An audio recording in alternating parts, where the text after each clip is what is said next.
la, la presentación.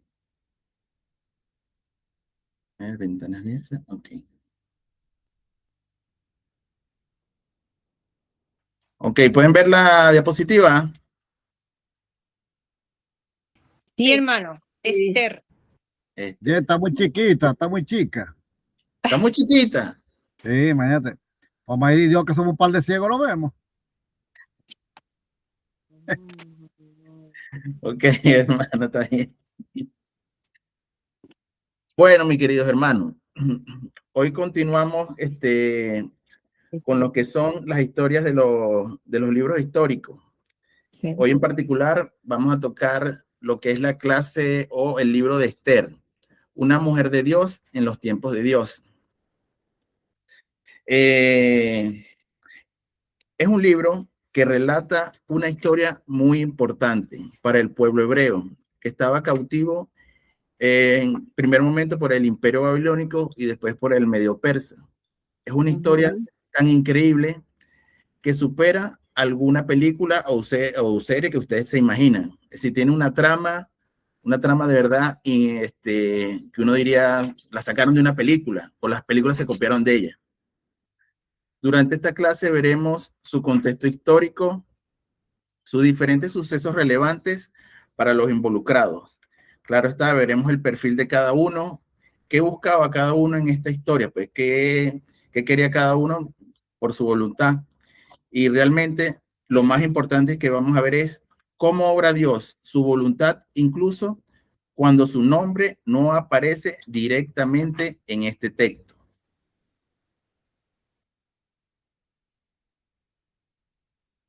Ahora bien, primero comencemos tratando de ubicarnos en el contexto histórico de lo que es el libro de Esther, como hemos hecho en todos los libros históricos. Para comprender el libro de Esther, debemos recordar que el pueblo judío había sido llevado a cautiverio por el Imperio Babilónico hace muchos años. Posteriormente, el Imperio Medo-Persa conquista Babilonia y permite que los judíos regresen a Jerusalén. Si se recuerdan bien, este hecho ocurrió con el primer éxodo llevado a cabo o encabezado por Zorobabel. Sin embargo, no todos regresaron. Miles de judíos permanecían aún viviendo en diferentes provincias del Imperio Persa. Por supuesto, Esther y Mardoqueo estaban en este grupo que aún permanecían fuera de Jerusalén, sino en cualquier provincia, en este caso específico Susa, del imperio en esta oportunidad medio persa. La historia ocurre principalmente o se ubica exactamente en la ciudad de Susa, una de las capitales del imperio, durante el reinado de Asuero, identificado muchas veces históricamente como Jerjes I. Ajá. Otra cosa, hermano, si el que quiera intervenir puede intervenir directamente. Pasa que no los veo a todos, por si acaso. Si no, no es necesario que levanten la mano, sino intervienen directamente. En la diapositiva que les muestro, podemos ver más o menos una ubicación de lo que fue el imperio medo-persa en ese instante histórico de la historia de Esther. Otro dato importante que podemos hablar es de que este relato, esta historia, se ubica en el tiempo cronológico en el 486 hasta el 465 antes de Cristo.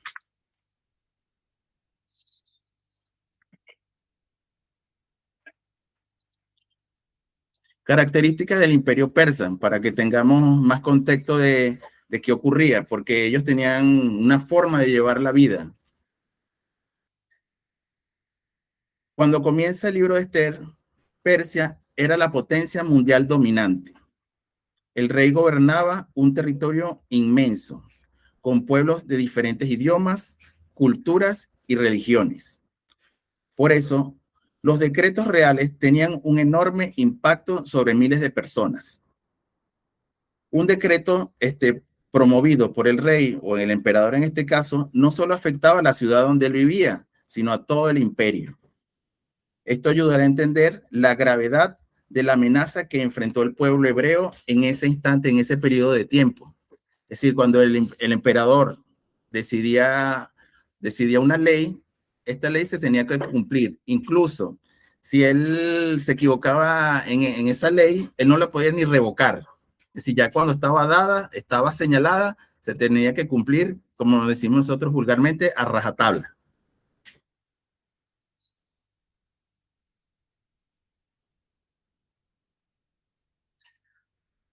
Ok, hagamos un poco lo que es la línea del tiempo de la historia de Esther.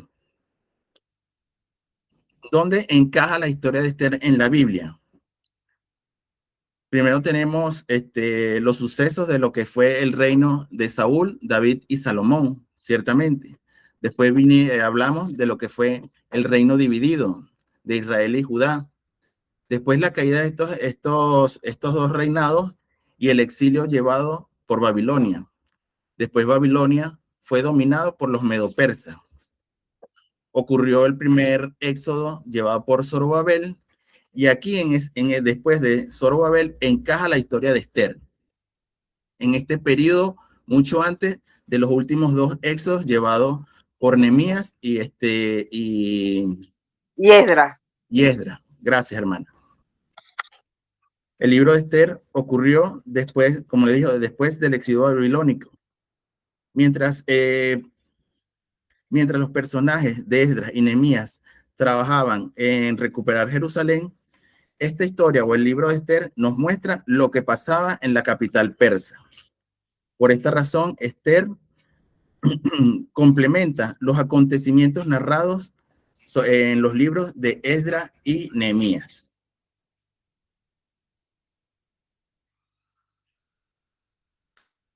Ok, esta parte es muy importante en el libro de Esther. ¿Dónde aparece Dios en Esther? El nombre de Dios no aparece ni una sola vez en todo el libro. Tampoco aparece en oraciones explícitas ni milagros visibles. Sin embargo, la intervención divina se observa en cada acontecimiento. Enseñanza principal: aunque Dios parezca silencioso, sigue obrando detrás de las escenas para ampliar es que me tapa aquí la diapositiva. Sigue obrando detrás de la... sigue obrando detrás de escena para cumplir su propósito. Ajá, gracias. Pasa que me tapa algo la diapositiva. Ok. Es importante aclarar que no solo el libro de Esther es uno de los libros que no menciona a Dios en ningún instante, en ningún momento. También el libro de Cantares es el segundo libro, o son los únicos dos libros que está este punto, esta situación, que nunca es nombrado Dios en ningún instante. Ahora bien, ya vimos un poco lo que es el contexto histórico o la ubicación de la historia de Esther con respecto a Babilonia. Ahora hablemos un poco de lo que es el autor y fecha de este libro. A diferencia de los otros libros bíblicos, el libro de Esther no se menciona quién lo escribió. No se sabe exactamente a ciencia cierta quién es el autor.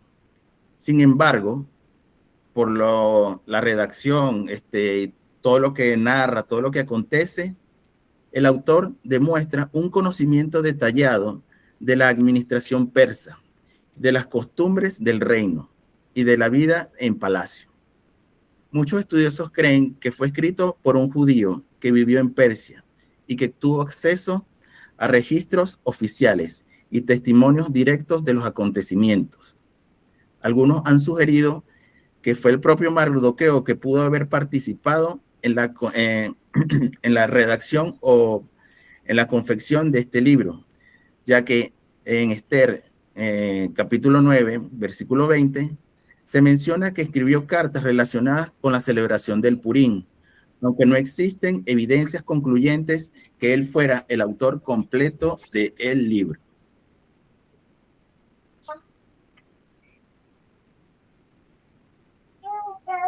Ok, ¿cuándo fue escrito? Los hechos, ¿cuándo fue escrito? Después de los acontecimientos narrados, se tiene estimación que fue entre el 465 al 330 antes de Cristo aproximadamente. Por las referencias históricas y la forma en que se describen los acontecimientos, se cree que el libro fue escrito poco tiempo después de su suceso, su narración. La mayoría de los estudiosos ubican su redacción durante el periodo todavía que andaba Medo-Persa, debido a que antes que el imperio cayera por manos de Alejandro Magno en el siglo número 4.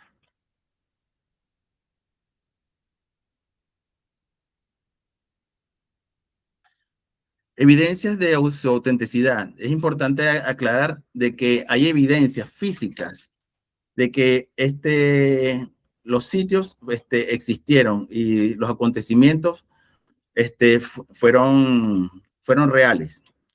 El libro contiene numerosos detalles que coinciden con los conocimientos del imperio persa. Por ejemplo, la existencia de 127 provincias, la importancia de Susa como residencia real, las costumbres de la costumbre de registrar acontecimientos en archivos oficiales, algo muy importante para esta historia, por cierto. Las estrictas leyes persas que no podían revocarse fácilmente, como les comenté antes. Cuando ya el rey o el emperador daba una ley, firmaba una ley, se tenía que cumplir a pesar de él mismo, increíblemente. Los largos o grandes banquetes que realizaban y celebraban en la corte.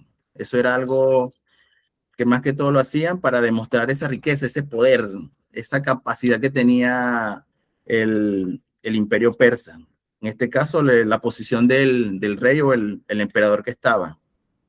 Estos detalles fortalecen la credibilidad histórica del relato.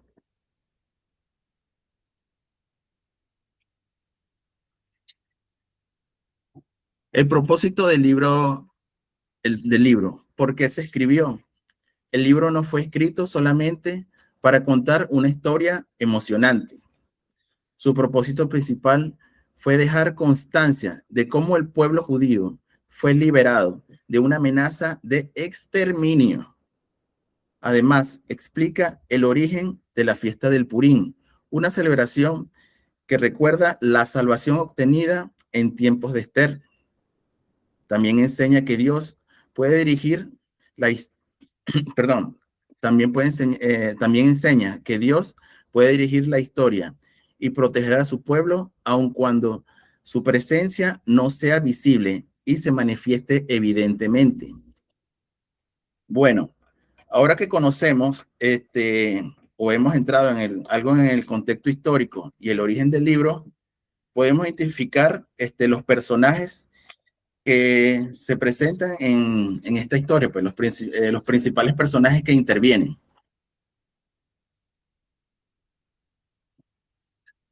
Básicamente tenemos 5 personajes principales. Obviamente, tenemos a Esther, Mardoqueo, que era su primo, el rey Asuero, Amán, que vendría siendo el antagonista de esta historia, y Bastia, que es una reina persa que sale al principio. La historia de Esther gira alrededor, como les dije, de 5 personajes principales. Cada uno toma una decisión que influye directamente en el destino del pueblo hebreo y en el desarrollo de los acontecimientos. A través de ellos observamos diferentes actitudes humanas que las podemos representar en valentía, orgullo, fidelidad, obediencia, ambición y humildad. Entonces ahorita vamos a profundizar un poquito más en cada personaje que influye en esta historia. Comencemos con lo que es la protagonista del libro, Esther. Esther, su nombre real, Esther es el nombre que su primo Mardoqueo hizo que asumiera, porque es un nombre babilónico, un nombre que representa una diosa y unas estrellas de esa cultura babilónica. Su verdadero nombre es Hadasa o lo pueden pronunciar como Hadasa. Después de quedar huérfana, fue criada por su primo Mardoqueo, aunque llegó al palacio como una joven desconocida. Dios le colocó Dios la colocó en una posición estratégica para salvar a la nación judía. Al principio ocultó su identidad judía, pero cuando llegó el momento decisivo, estuvo dispuesta a arriesgar su vida para interceder por su pueblo. Hay una famosa frase que está en el capítulo 4 exactamente, en la cual ella dice que si perezco, que perezca. Esta frase refleja la fe, valentía y entrega que estuvo Esther en el momento más cumbre de esta historia. Ahora bien, veamos un poco el personaje de Mardoqueo. Mardoqueo es una de las personas más admirables de este libro. Crió a Esther como si fuera su propia hija y la aconsejó durante toda la historia. Cuando Amán le exigió honra, él se rebeló. Mardoqueo se negó a inclinarse ante él.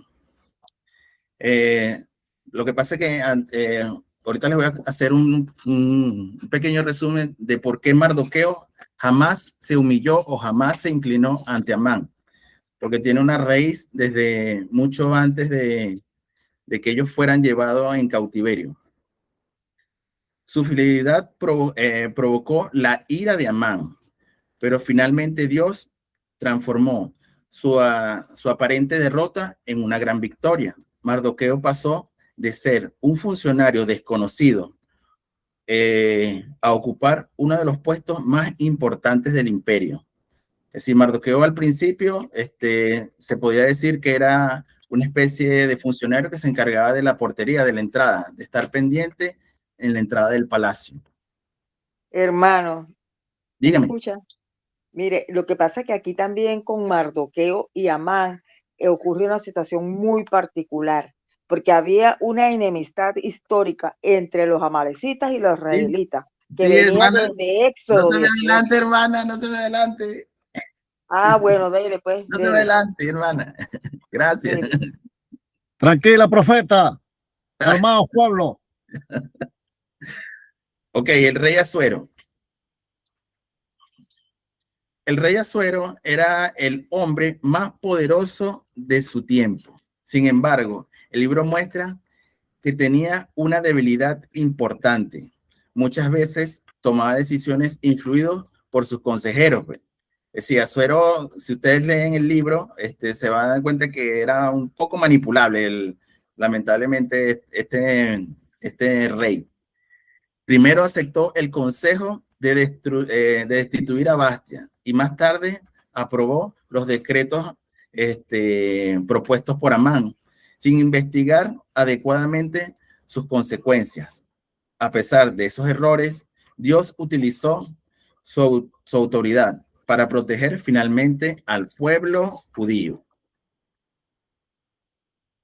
Ahora bien, hermano, perdón, Asuero tenía unas características muy particulares como rey. Era un rey, sí, ciertamente era poderoso y él era ostentoso, ¿verdad? Organizaba banquetes, ese banquete cuando él mandó a llamar a Basti y todo eso, pero era altamente influenciable, altamente influenciable. Sí. Pero a pesar de todo eso, porque él tenía que seguía muy al pie de la letra los consejos valga la redundancia, de los consejeros que él tenía. era un hombre justo, a pesar de todo eso, porque cuando se enteró de lo de Amán, su actitud cambió y él protegió a la reina y permitió que el pueblo judío se defendiera, porque él ayudó al pueblo judío, porque él tenía un decreto que él no lo podía revocar. Él lo ayudó de alguna manera, pero era sensible a la belleza. Y yo digo también que tenía perversión. Sí, bueno, él era medo-persa y él... Solo a Dios se amaba. El hombre era tajante. El hombre decía, solo a Dios se adora. De ahí no salía. Él era, mira, sensible a la belleza, altamente. Hay cosas en este libro que a mí me llaman poderosamente la atención, como fue la actitud de Mardoqueo, la actitud de Esther, la actitud de Nehemías y la actitud de Esdras en este momento. Bueno, que vamos a ver posteriormente, me imagino. Sí, sí. Los otros dos, ¿cómo se llama? Exilio, no, los otros dos, Nehemías y ahí se me da el nombre. Y Esdras, se van a ver en otra clase. Ok, ahora hablemos del antagonista de la historia, Amán, el agageo. Ahora bien, ¿por qué Mardoqueo no se inclinaba a Amán? Porque él era agageo. ¿Y qué significaba eso de agageo?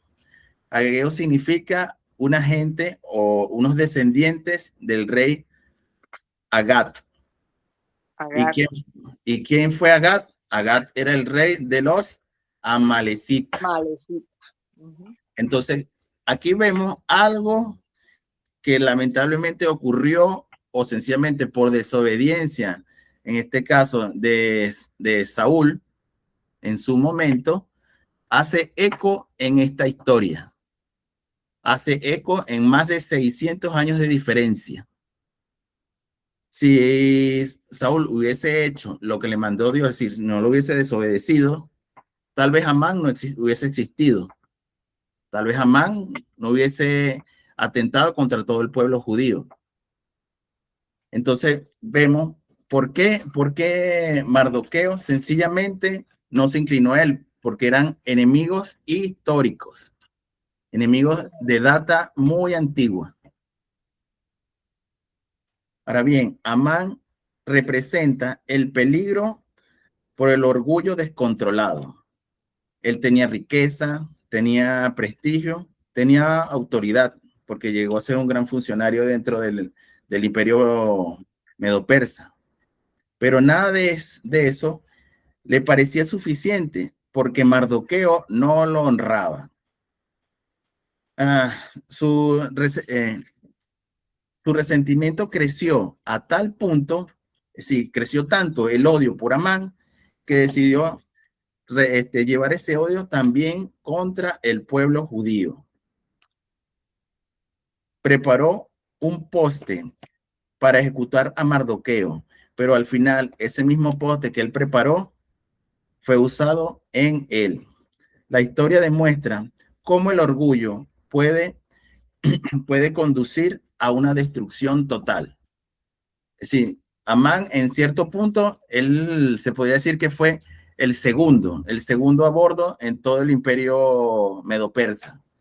Pero por ese orgullo de que Mardoqueo no se le inclinaba, sencillamente terminó perdiendo todo, hasta la propia vida. Profesor, mire, y esto tenemos que examinarlo desde la raíz.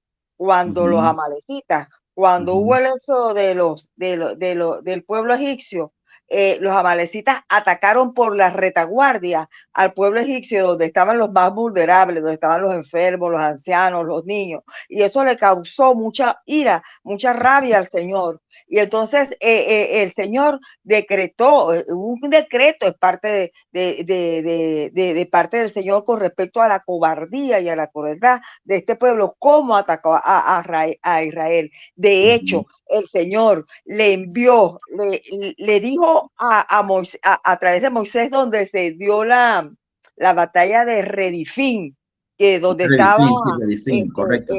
estaba esa batalla, ¿verdad? Le dijo, pues era contra los amalecitas, donde Moisés le dijo, anda, pelea, que el Dios te va a dar la victoria. Y estaba con el hermano, con Aarón, alzándole los brazos a Moisés. Cuando él tenía los brazos altos, Israel dominaba, y cuando los bajaba, Israel no dominaba. Pero en esa batalla, José tuvo la victoria. Entonces después fue que vino Saúl y no hizo caso a la dirección que le dio Samuel, que tenía de parte del Señor, y agarró a los amalecitas, el Señor le dijo, extermínalo todo, a todos, animales, mujeres, todo. Y el hombre se agarró lo mejor y dejó a Gad vivo, que después vino Samuel y le quitó la cabeza.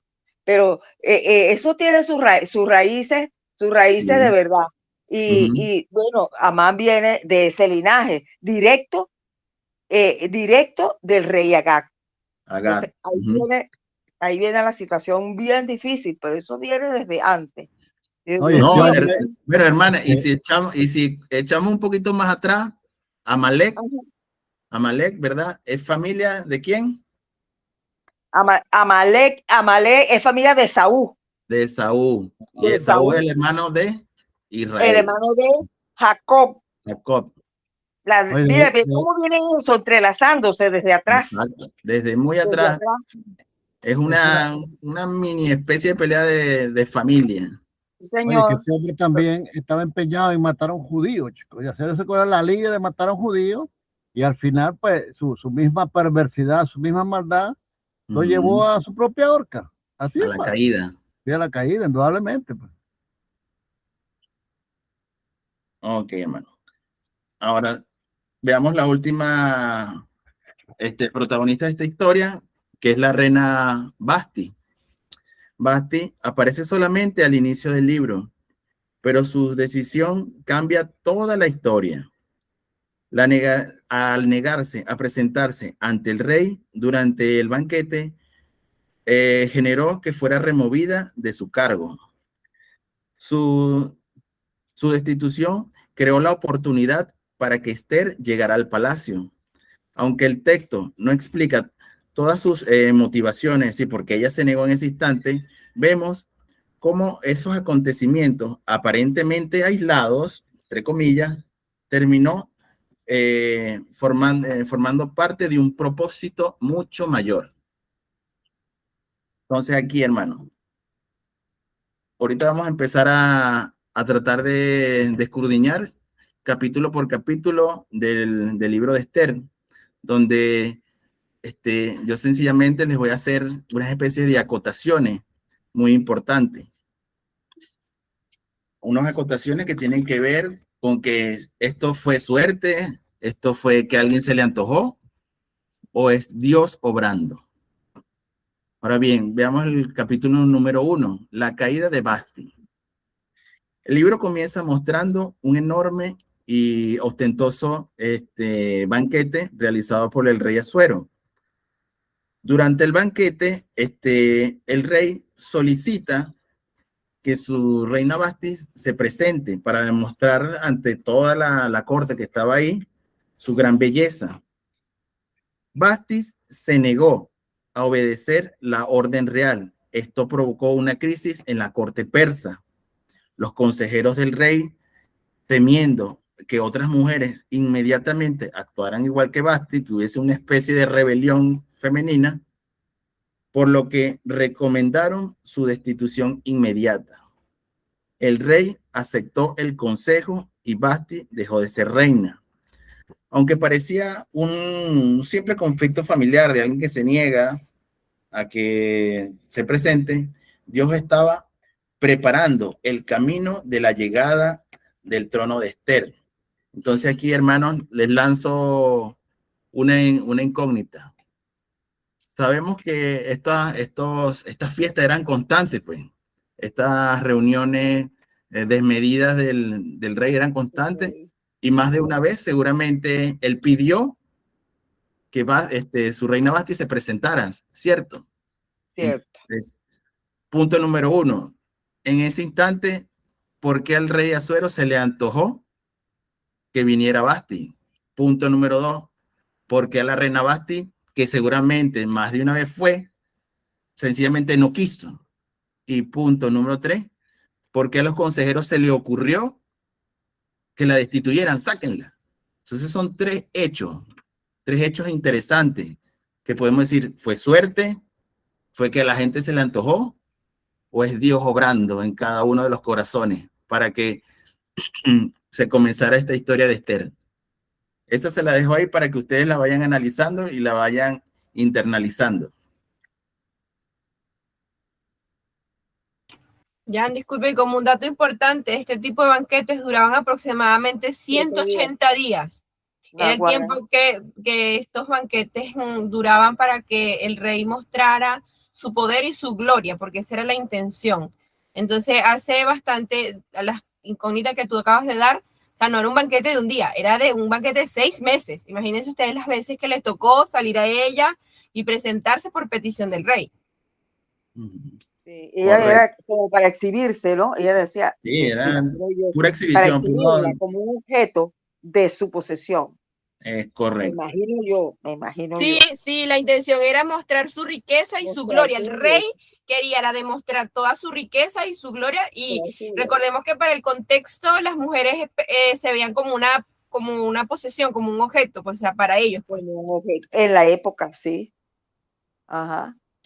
Y sí, los consejeros, evidentemente, los consejeros dijeron nada, la reina actúa así, entonces las mujeres no nos van a respetar ni a nosotros, ni a rey, ni a nadie. Entonces esta hay que eliminarla. Así. Exacto. Así bueno, eliminarla, sacarla, no eliminarla, sacarla.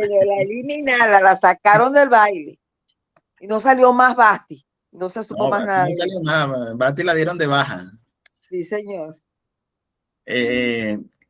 Claro, en ese tiempo, como agregan ustedes, la mujer no era tan valorada. Era tanto el tema así de, a la vez de presentarse al rey, que cualquiera que se presentara sin él haberlo llamado, podría acarrearle hasta la propia muerte a esa persona.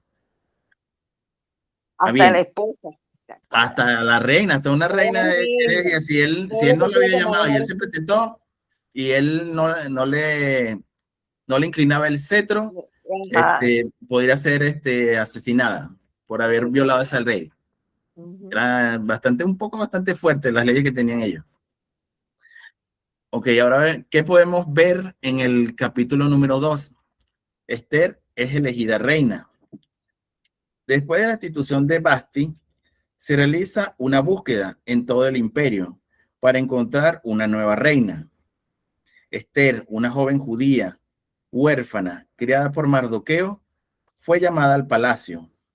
Es importante acotar ahí que Mardoqueo le aconseja que no use su nombre judío, sino que use el nombre babilónico de Esther. Reina de la diosa del amor, algo así. Que era de una diosa y de una estrella. Ajá. Una diosa babilónica y de unas estrellas que ellos seguían, los babilónicos. Ok. Su belleza y carácter le ganaron el favor de quienes la rodeaban.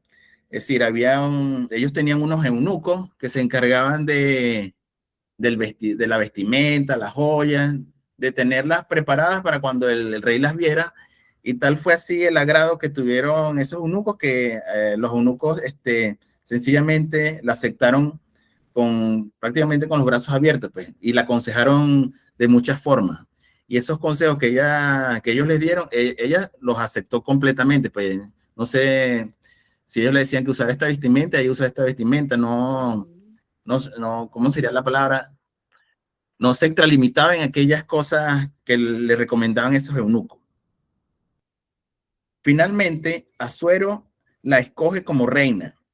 En el libro, cuando ustedes lo lean, se van a dar cuenta que él prácticamente quedó deslumbrado cuando la vio.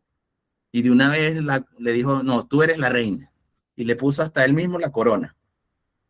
Mientras tanto, Mardoqueo, que ustedes saben que ya les dije que Mardoqueo, cuando él comenzó a estar en la corte o estar en palacio, él se encargaba de estar como en la especie de la portería, en la entrada. Él escucha que ahí se está haciendo una conspiración contra el rey. Este complot él se lo comunica a Esther para que a su vez el rey ejecute, sencillamente detenga ese complot. Este hecho fue registrado en los archivos reales y más adelante tendrá una importancia decisiva.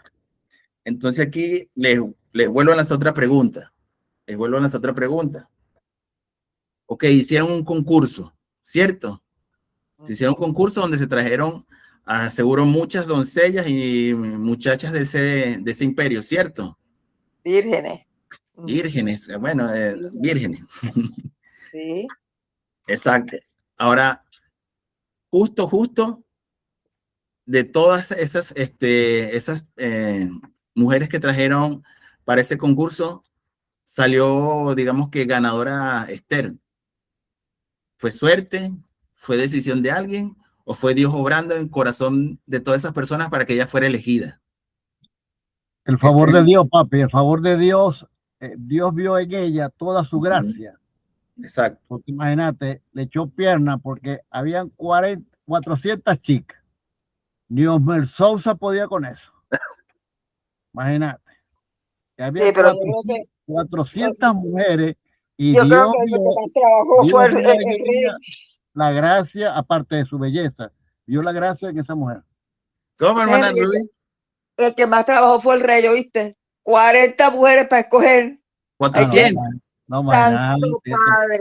No, tú dijiste 40, pues no sé, ahí no aparece, no, pero todo lo que tuvo que trabajar ese hombre para poder escoger, imagínate tú. Imagínate tú el grado de lo que había en el corazón de ese rey.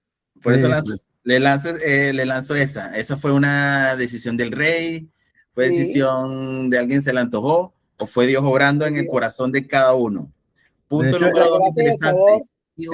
En Esther 2, 15 y 17 está el porqué.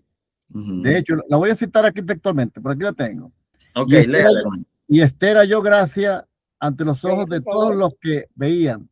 Y el rey amó a Esther más que a otros los demás mujeres. ¿Eso qué te digo? Que quedó deslumbrado al tiro. Sí, no, Neumer Sousa, pues. Ese se fue ahí de una vez. Ajá. Punto número 2 que les dejo para que ustedes piensen si fue suerte, fue Dios o lo que la gente cree que existe la casualidad. Justamente Mardoqueo escucha cuando están planificando asesinar al rey y obviamente no lo descubren. Es decir, estuvo en el momento, en el sitio y en la hora exacta para escuchar esa situación. Y claro, posteriormente también fue suerte, fue Dios, que los funcionarios registraron en las historias, en las crónicas del imperio, este hecho llevado por Mardoqueo. Porque hay un punto donde, claro, Esther le dice al rey lo que va a suceder, pero ella le da el crédito a Mardoqueo, que fue él quien descubrió ese complot. Entonces ahí vemos otros tres hechos que se concatenan. Fue suerte, fue Dios. ¿Quién fue? Fue Dios, chamo. Capítulo número 3. Armó todo ese rompecabezas. Exacto. Es así, y es importante ver que Mardoqueo pertenecía a la tribu de Benjamín. Sí. Y él fue quien le hace la propuesta a Esther de presentarla, y como decía el hermano Henry, ella halló gracia y favor ante todos a los que el que era presentada. O sea, ella recibió un trato especial por parte de los eunucos. Ellos se interesaron de que ella sobresaliera, de que ella brillara en todos los eventos que tuvieron que haber participado para que el rey la escogiera a ella. Entonces, vemos cómo el Señor va ordenando todo este escenario para preservar. Recordemos que aquí lo importante es cuando el Señor preserva a su pueblo. Recordemos que cuando el reino se divide, en el reino del sur queda Judá y parte de lo poco que quedaba de Benjamín. Y cuando Babilonia se los llevan al exilio, a diferencia de los reinos del reino del norte, que fueron dispersados en diferentes territorios, ellos señor. pudieron vivir en Babilonia, en un lugar donde se les fue entregado, y allí es donde el Señor sigue preservando ese pueblo judío para que de allí se cumpla. Recordemos que de ahí, de la tribu de Judá, es donde viene nuestro Señor Jesucristo. Entonces es importante recordar, porque esto es post-exilio. Entonces vemos cómo el Señor sigue preservando a su pueblo y lo sigue cuidando aun cuando ellos están en medio de esta situación política, porque aquí ya los persas habían tomado a los babilónicos. A los babilónicos. Medio persa, medio persa. ¿Eh? Los persas. ¿Y sabe qué me llama la atención a mí? Que Mardoqueo siendo, esa es una incógnita que yo tengo, ¿no? Mardoqueo siendo un hombre de Dios, él le propone a ella que se llame de otra manera y que no diga que sea judía, pero que recuerde que eres judía, pero que no lo diga. O sea, que diga mentira. Eso a mí me llama la atención. Sí, ciertamente. Ciertamente, ajá, ahí hay digamos que un punto de la moral, pues. Sí, en realidad le dice que mantenga en secreto, o sea, en secreto su verdadero nombre, su origen. Claro, él no le va a decir que miente, le dice que mantenga el secreto, pero nosotros sabemos que fue una mentira. Ahora, que Dios aguanta de que va a hablar aquí la pastora. Lo que pasa es que yo creo que se le enfocó como de eso, de ponerse un nombre, como vamos a decir, como un nombre artístico. Pues. Una estrategia, dicen, como una estrategia. Exacto. Una cosa es decir mentira, otra cosa es obviar, no decirla. Exacto. Pero claro, lo que le digo fue así como... Hay un punto muy importante aquí en este tema, y disculpe que me robe el show.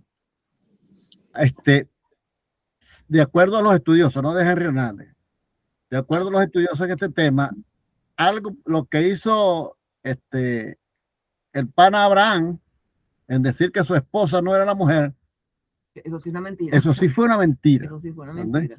En cambio aquí no, aquí fue una estrategia. Porque Abraham mintió. Porque obvió, exactamente. Obvio. Entonces, precisamente, acá fue parte de una estrategia que yo me atrevo a decir, y que Dios me perdone, y si estoy blasfemando, corríjame, que fue una estrategia, como dijo la hermana Milady, ¿verdad? De Dios, ¿verdad? Por la sumisión de esta mujer para proteger al pueblo. Correcto. Pudo ser una estrategia, pero sí, indudablemente. Pudo ser, pero no sé. ¿Hay algo allí? ¿Hay algo allí? Venga para acá, para Chile, nos tomamos un café, yo la saco ahí de ese... No. Es que anteriormente le cambiaban los nombres a las personas también, como hoy día. Entonces, así como Dios le cambió el nombre a Abraham por Abraham, ¿verdad? Hay varios cambios de nombre, de hecho actualmente se usa eso. Entonces, claro, él vio ahí que eso fue una sabiduría que le llegó del cielo y seguro que Dios le dio esa directriz, porque yo lo veo así como una estrategia. Le dio una estrategia porque había un propósito, porque Dios sí conocía. Y imagínense que fue, como le dijera, Dios la escoge, probablemente, ¿verdad?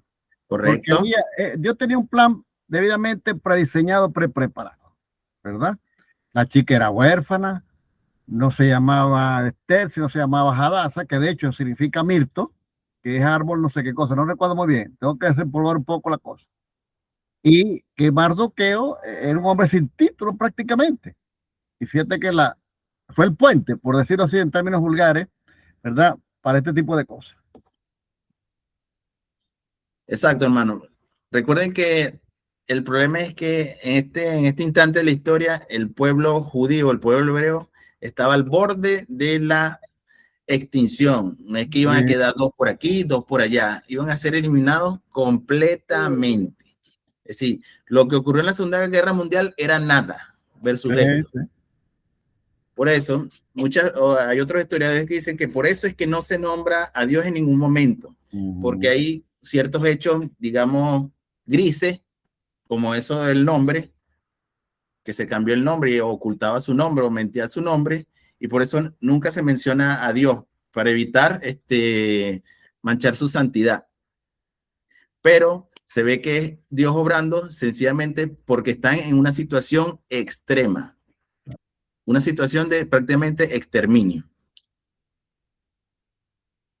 Ok, continuemos con el capítulo número 3, lo que fue el plan de Amán. Amán alcanzó, como ya sabemos, una posición muy alta dentro del gobierno persa, prácticamente era el número 2. Todos debían inclinarse ante él, pero Mardoqueo se negó, y esto lo hace de forma constante. La reacción de Amán fue desproporcionada. Él se enteró de que Mardoqueo era judío. Por tal, no quiso castigar solamente a Mardoqueo, sino exterminar a todo el pueblo judío. Aquí es donde viene esa amenaza que yo les estoy diciendo. Una amenaza completa, una amenaza de extinción completa.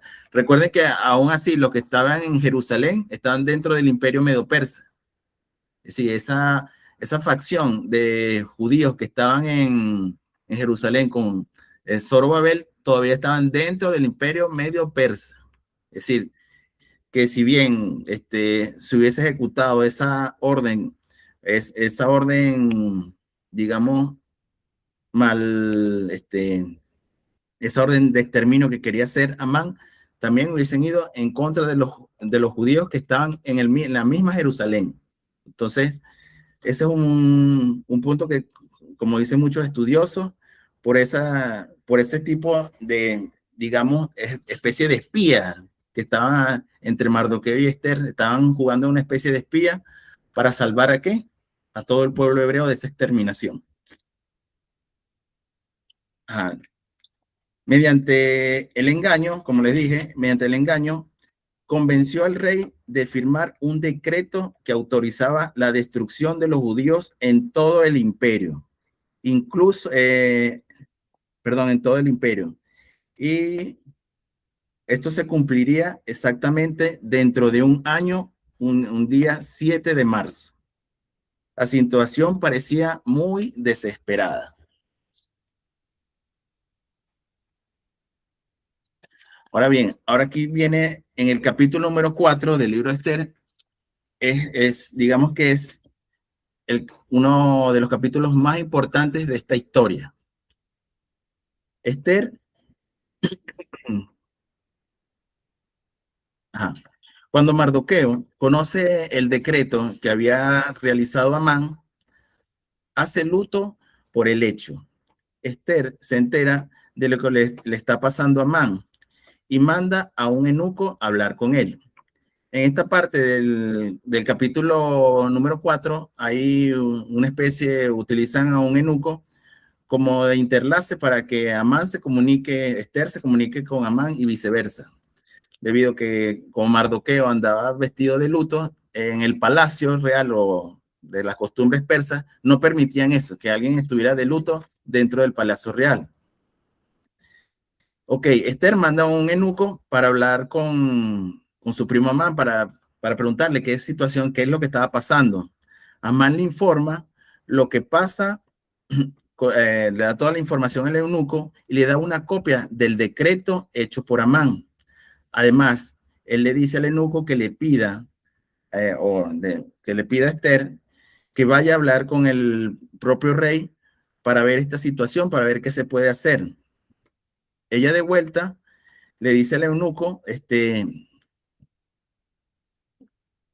ella duda porque presentarse ante el rey sin ser llamada podía costarle la vida a Esther. Mardoqueo le recuerda que quizás llegó al trono precisamente para este momento. Entonces Esther le vuelve a mandar un mensaje con el eunuco donde le dice, entonces tomó una decisión histórica. Le pide a Mardoqueo que reúna a todos los judíos de Susa, que hagan ayuno por ella durante 3 días. Y después del tercer día, ella se presentará frente al rey, violando la ley y diciendo la frase que anteriormente les mencioné, y si perezco, que perezca.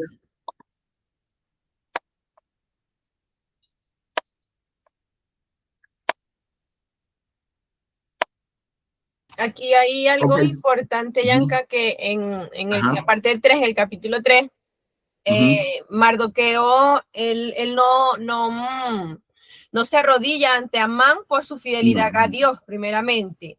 Ujú, Y correcto. al momento de que Amán, con su enojo, ira y su molestia por Mardoqueo, se ensaña contra el pueblo judío para enterarse que él era judío, él echa suerte, que es Pur, para determinar el día del exterminio.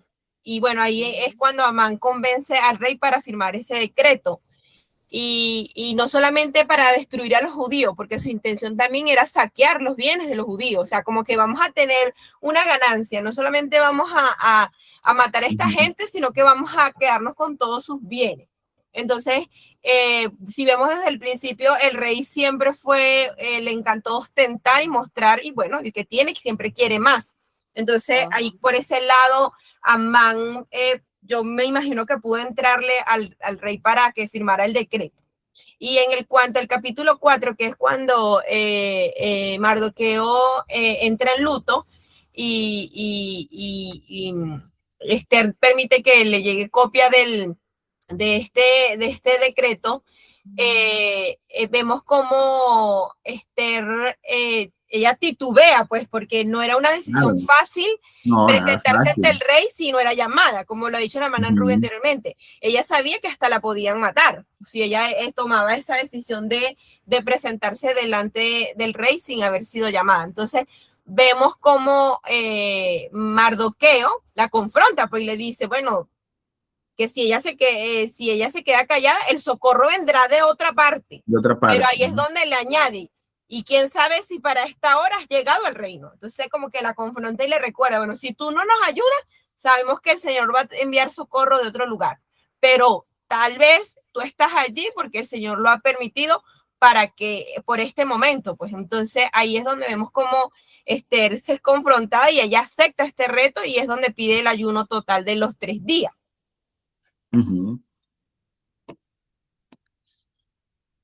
Ok, continuamos. Capítulo número 5. El primer banquete de Esther. Aquí también les voy a hacer otra de esas preguntas interesantes. ¿Por qué ocurrió así? Esther arriesga su vida y entra en la presencia del rey. Asuero la recibe con gracia y le ofrece concederle cualquier petición. Es decir, aparte de que ella entró a la presencia del rey y el rey inclinó sus cetros, dando señal de que la ley que ella estaba rompiendo no era necesario ya hacerle nada ni cometer nada contra su vida. Él hasta le dice que desea, que hasta le puede dar la mitad de su reino en ese instante. Sin embargo, Esther actúa con sabiduría y nos revela inmediatamente el plan de Amán. Invita al rey y Amán a un banquete ese mismo día. En este banquete, el rey le vuelve a preguntar que qué deseaba, a lo cual Esther le dice que si ganó su gracia el rey, lo invita a un segundo banquete el día de mañana y que también venga Amán. Mientras tanto, Amán continuaba obsesionado con Mardoqueo, a tal punto que esto lo comenta con su familia y ellos le dicen o le dan la idea de que construye un poste de 23 metros de largo donde atravesar a Mardoqueo y que vaya en presencia del rey a pedirle permiso para ejecutar esto. Entonces aquí viene algo interesante. ¿Por qué Esther decide hacer 2 banquetes? ¿Por qué un primer banquete? ¿Por qué no aprovechó ese primer banquete para decir esa actitud o ese plan que tenía Amán? ¿Por qué esperó un día más? ¿Por qué no lo hizo inmediatamente? Veamos lo siguiente. Capítulo número 6. La honra de Mardoqueo. Resulta y acontece que esa noche hay un giro grande en la historia. El rey pasa una noche sin poder dormir y ordena leer las crónicas reales. la crónica donde estaba ¿qué? La historia cuando Mardoqueo salvó al rey de que fuera asesinado. Descubre que Mardoqueo le había salvado la vida años atrás y que nunca se le había dado reconocimiento. Entonces ahí vengo y le vuelvo a hacer la pregunta. ¿Por qué Esther decidió hacer un segundo banquete? Porque ese primer banquete, de una vez ella no dio el plan de Amán. Fue Dios obrando en el corazón de Esther para que hubiese una segunda reunión y para que ocurriera esto, para que el rey esa misma noche del primer banquete, que seguramente como que le dio algo muy pesado para no poder dormirse, y que a su vez el rey tuviera esa inquietud de que, bueno, ya que no puedo dormir, que me lean las crónicas, porque pudo haber hecho otra cosa fácilmente.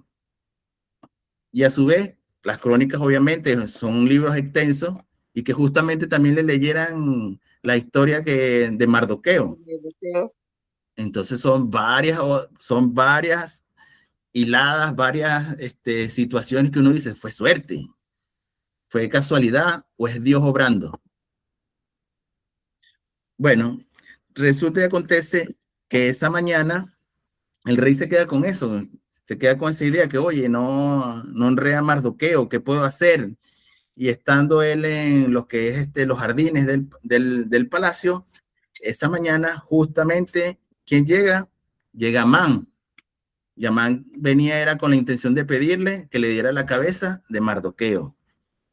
Cuando Amán llega a pedir la ejecución de Mardoqueo, el rey le pide consejo de cómo puede honrar a alguien muy especial. Amán dijo, esto es para mí, dijo Amán. ¿Cómo puedo hacer? Le preguntó el rey. Y entonces Amán le dije, bueno, rey, usted puede agarrar y primero darle una de las ropas o las ropas más finas que usted tiene para colocársela. Número 2, lo podemos subir a uno de sus caballos reales y pasarlo por la plaza principal y que un funcionario diga, así honra el rey a las personas que él quiere y ama. Claro, todo esto lo dijo Amán creyendo que era para él. Y entonces en eso después el rey le dice, exacto, eso mismo vamos a hacer. Amán, encárgate tú mismo de hacer todo. ¿Eso con quién? Con Mardoqueo. Bueno, sencillamente Amán tuvo que obedecer la orden del emperador, realizó el acto de honra a Mardoqueo y después de esa situación, Amán se siente muy humillado y se regresa a su casa. Estando en su casa, él comenta eso, lo que pasó, pues. Y su esposa le dice que él es un judío y que sencillamente él no va a poder nunca vencer a ese judío, que mejor lo deje tranquilo, lo deje en paz. Y justo en ese momento, cuando están hablando de eso, llegan los eunucos, que lo vienen a buscar para lo que va a ser el segundo banquete planificado por Esther. Ya lamentablemente en este punto, ya Amán estaba prácticamente... Disculpa, en el capítulo anterior, ahí es bello cómo se ve la providencia de Dios. Exacto. Cómo actúa, cómo permitió que esa noche de falta de sueño del rey, ¿verdad? Que coincide que, como lo que tú acabas de guiar, en que Esther en el primer encuentro no presenta el problema de una vez, sino que ella se reservó la situación y pidió un segundo banquete. Entonces vemos cómo la providencia del Señor utilizó ese tiempo para el segundo banquete, donde trae a memoria al rey quien le salvó la vida en algún momento, y este hombre era Mardoqueo. Entonces vemos cómo la providencia del Señor actúa de una manera tan especial y tan hermosa. Y había algo que ustedes hablaban cuando conversaban, o sea, estratégicamente todo fue puesto en el lugar correcto. Es correcto. Es más, hay estudiosos que dicen que no saben por qué, así directamente. Claro, sabemos que es por obra de Dios, que no saben o no, en el libro no se explica por qué Esther decidió 2 banquetes. Pero no, ya que nosotros somos un poco más conocidos, sabemos que fue la gracia del Señor para obrar en esta historia. Misericordia. Exacto. Ahora bien, la caída de Amán. Durante el segundo banquete, Esther finalmente revela que ella también era judía. Se podrán imaginar la cara de Amán en ese instante. Explica que existe un decreto para destruir a su pueblo. Y ahí entonces en ese momento salta el rey y pregunta, ¿quién es responsable? Y Esther señala directamente a Amán. La ira del rey estalla en ese instante. Y además de eso, los eunucos que habían ido a buscar a Amán comentan, o le comentan al rey, que Amán había levantado un poste de 23 metros de largo. ¿Para qué? Para sencillamente matar ahí a Mardoqueo, la misma persona que habían honrado ese día. El rey ordenó que sea el mismo Amán el que fuera empalado en ese poste. Finalmente Amán ejecutado en el mismo poste que había preparado para Mardoqueo. Entonces ahí vemos claramente cómo Dios había preparado, a pesar de las malas intenciones de Amán, el camino para después lo que vendría siendo la salvación de su propio pueblo que estaba bajo el imperio medo-persa. Sí. La liberación comienza. Ya le había comentado que cuando un rey un rey persa decretaba algo, era una ley que hasta él mismo no podía ni revocar, ¿cierto? Cierto. Pero eso no impedía que él pudiera lanzar una nueva ley. Aunque Amán había muerto, el decreto seguía vigente. Esther revela ante el rey su parentesco con Mardoqueo. También en ese momento Esther se sincera con el rey, pues le dice la verdad completamente. Por ello, Esther vuelve a interceder ante el rey. Asuero permite que se publique un nuevo decreto autorizando a que los judíos se defiendan. Al esperar la esperanza reemplaza al temor. Es decir, había un edicto para que aquellos enemigos de los judíos los atacaran y el rey, como no podía derogar lo anterior, sencillamente lanzó todo el decreto que el que quiera atacar a los judíos pueden defenderse y también matar a esas personas.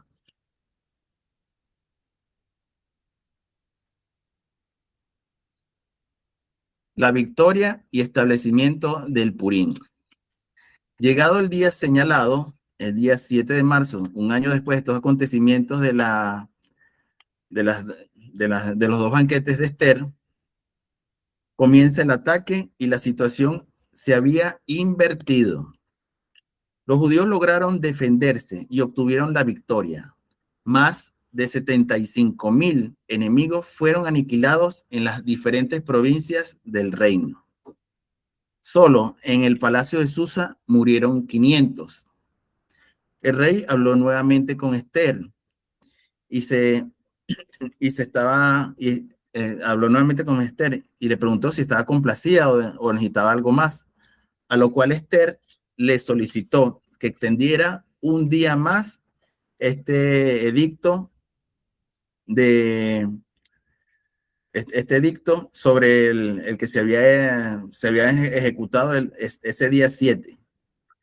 Entonces, el día 8 continuó sencillamente la defensa de los judíos de sus enemigos. Y ese día, el día número 8, murieron 300 enemigos más de los judíos en solo Susa. Entre los cuales podemos contar... Ya, disculpa, claro, porque el segundo edicto les daba el derecho legal a los judíos de unirse, armarse y defenderse. Eso era lo que decía ese segundo decreto. Que ellos podían defenderse, armarse ante cualquier ataque y era legal. Exacto, el que los atacara, ellos podían defenderse y sencillamente a filo de espada también matarlo. Ok, eso solo sucedió, esa extensión del edicto solo sucedió en Susa. Es decir, el día 7 solo hubo ese tipo de combates o enfrentamientos en todo el reino. Pero en Susa se extendió un día más.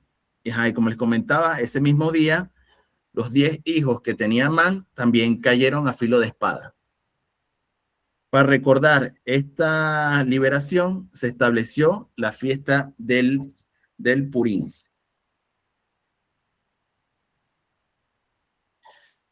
La exaltación de Mardoqueo. Todavía hoy día esa fiesta se celebra. Es correcto, hermano. Hoy día todavía esa fiesta se celebra. Claro. Es correcto. Es correcto. Por eso digo que estos sucesos del libro de Esther son verídicos, pues, porque debido a esto, debido a todos estos hechos, estos sucesos, es que se generó esta fiesta del Purín, que los judíos celebran hasta estos momentos, pues, hasta esta fecha. Allá en el último capítulo, el libro concluye mostrando a Mardoqueo en una posición de gran influencia. Es decir, todo aquello que tenía Amán, el rey determinó que pasara a manos de Mardoqueo. Incluso el mismo puesto que ocupaba Amán a su lado, pues, como segundo de este reino. El hombre que fue despreciado y perseguido terminó siendo honrado y respetado. Su autoridad es utilizada para beneficiar al pueblo judío. La historia termina en paz, seguridad y prosperidad para la nación hebrea.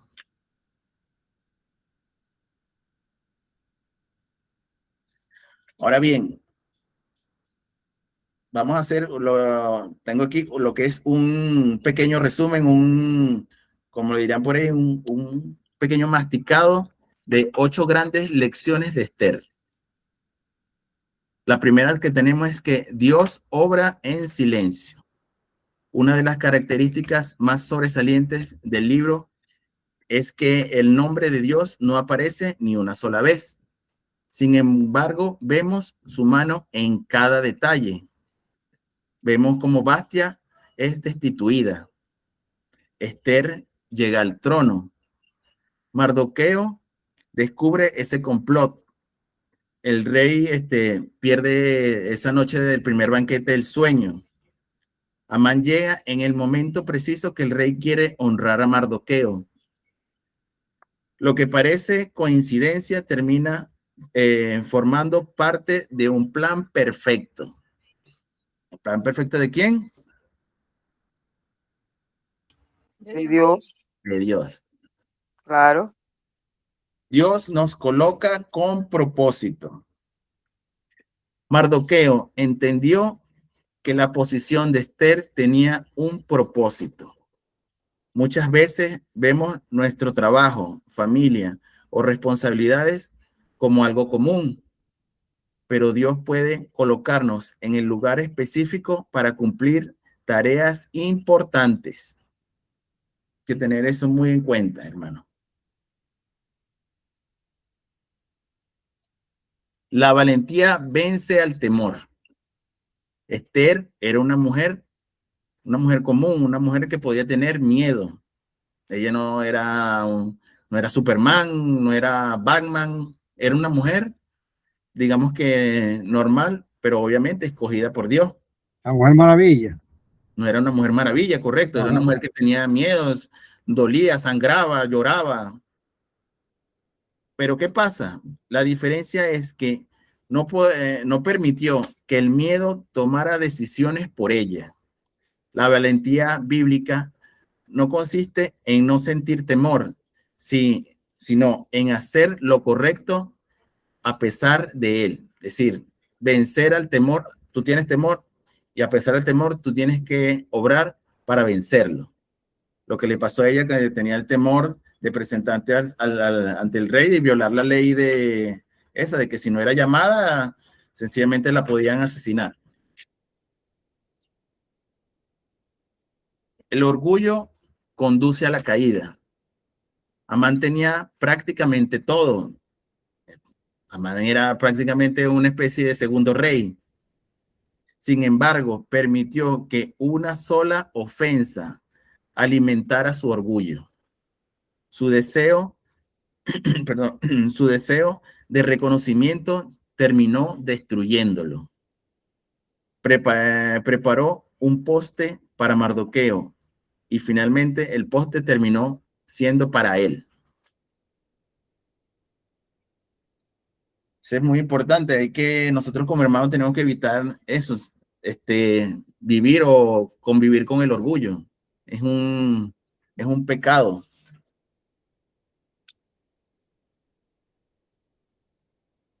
La fidelidad es recompensada. Durante años parecía que la buena acción de Mardoqueo había sido ignorada. Pero llegó el día en que Dios sacó a la luz su fidelidad ante la autoridad humana. Lo que parecía olvidado terminó siendo reconocido públicamente. Recordemos que también Dios manda a que con nuestras autoridades, que tengamos que con nuestras autoridades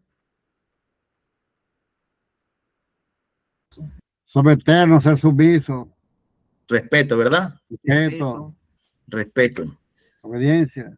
obediencia. Ya, si ellos cometen algún error, ¿de quién va la mano que tengan su respectivo, digamos, entre comillas, castigo?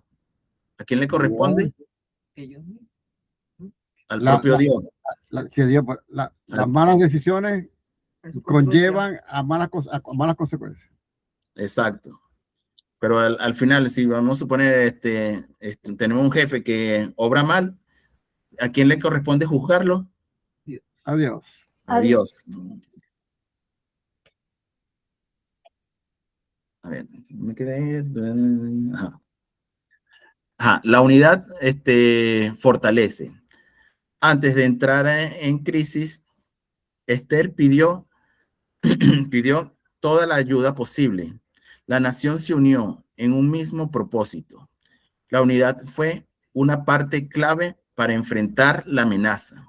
Eso lo vimos cuando ella pidió que todos, por favor, hicieran un ayuno de 3 días para fortalecerse. Entonces, esa unidad nosotros hoy día lo podemos ver en lo que sería nuestra iglesia, pues. Siempre es bueno ayudarnos como hermanos que somos en la fe. Dios puede cambiar cualquier situación. Cuando Amán emitió el decreto, parecía que todo estaba perdido.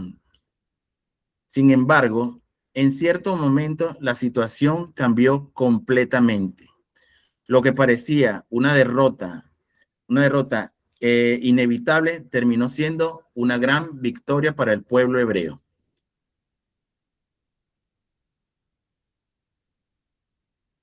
Dios cumple sus propósitos.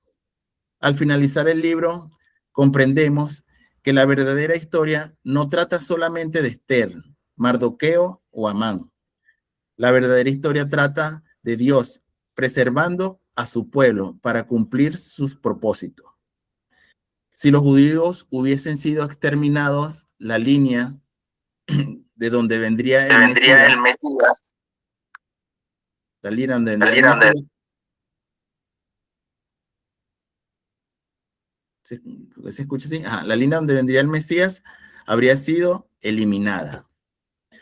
Dios estaba protegiendo algo mucho más grande, perdón, Dios estaba protegiendo algo mucho más grande de lo que los propios personajes podían ver.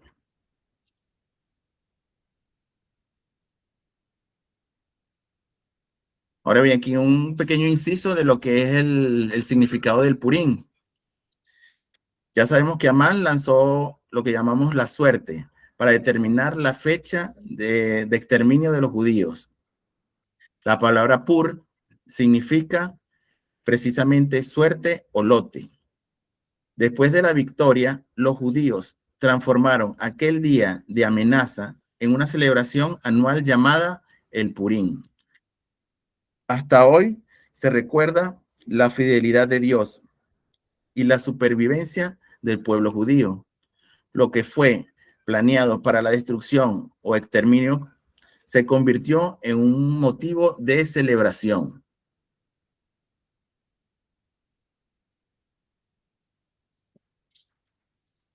Bueno, hermano, aquí ya estamos cerca del final. Aquí vemos un poco aplicaciones para el día de hoy, un poco de lo que me han enseñado mis hermanos de estudio bíblico. Pues. ¿Qué aplicaciones podemos ver del libro de Esther para nuestras vidas cotidianas, para lo que es el presente? Es importante, número 1, descubrir nuestro propósito. Pues. ¿Qué propósito tenemos cada uno en nuestras vidas? ¿Para qué el Señor nos trajo acá? Número 2, actuar con valentía, como hizo Esther. Ella, a pesar de que estuvo en peligro de muerte, ella sencillamente, como diríamos nosotros, le pidió al Señor guías, le pidió al Señor apoyo y tomó valor para enfrentar ese gran temor, ese peligro que ella corría individualmente. Mantener la integridad. Ese punto lo podemos ver en Mardoqueo. Él mantuvo su integridad porque nunca se humilló ante Amán, porque sabía que era una persona infiel y enemiga de lo que es el pueblo hebreo. También tenemos otra aplicación para nosotros en este tiempo, que es evitar el orgullo. El orgullo, sabemos nosotros de antemano de hace tiempo que es un pecado. Muy importante este punto número 5, confiar en Dios. Siempre tenemos que confiar en Dios, incluir en Dios en todas nuestras actividades, aunque sean las más mínimas, hay que involucrarlo. Vivir en unidad como hizo el pueblo hebreo en su momento, que todos hicieron ayuno para apoyar a Esther. Vivir en unidad para nosotros como iglesia. Un hermano puede tener una necesidad y otro tiene la solución para eso. Punto número 7, tener paciencia. Muchas veces nosotros queremos tener todo a la inmediatez, así, al toque, como dicen aquí. Pero sabemos que el tiempo de nosotros es distinto al tiempo del Señor. Por eso nosotros tenemos que tener paciencia, porque el Señor nunca se queda con nada. Convertir pruebas en oportunidades. Es muy importante. Y punto número 9, liderar sirviendo. Y ya para terminar esta parte, reflexionar sobre nuestra propia vida.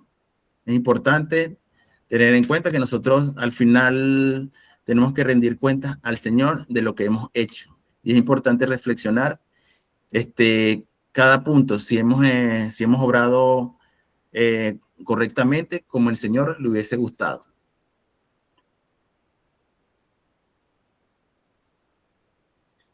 Bueno, hermanos, ya para concluir esta clase, esta presentación de Esther, conclusiones al respecto. Muchas veces atravesamos situaciones donde no vemos respuesta inmediata de Dios. El libro de Esther nos enseña que Dios puede estar guiando, que Dios puede estar guiando los acontecimientos de nuestra vida, aun cuando no percibamos su acción de forma evidente. Dios utiliza personas comunes para cumplir propósitos extraordinarios. Aunque no conozcamos con certeza quién escribió este libro, su mensaje ha impactado a millones de personas durante siglos, recordándonos que lo importante no es recibir reconocimiento, sino cumplir fielmente el propósito de Dios. El libro de Esther nos recuerda que aunque no siempre podamos ver la mano de Dios, podemos confiar en su dirección. Así como Dios preparó a Esther para un momento decisivo, también puede estar preparándonos a nosotros para cumplir un propósito que aún no alcanzamos a ver. Bueno, hermano, muy agradecido por la atención prestada en el desarrollo de esta clase. Espero que de verdad haya sido de su agrado. Gracias a usted. Muchísimas gracias. ¿Aló?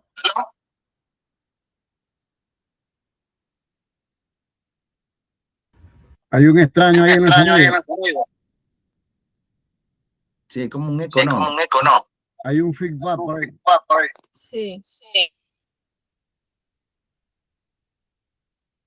Ya, como es.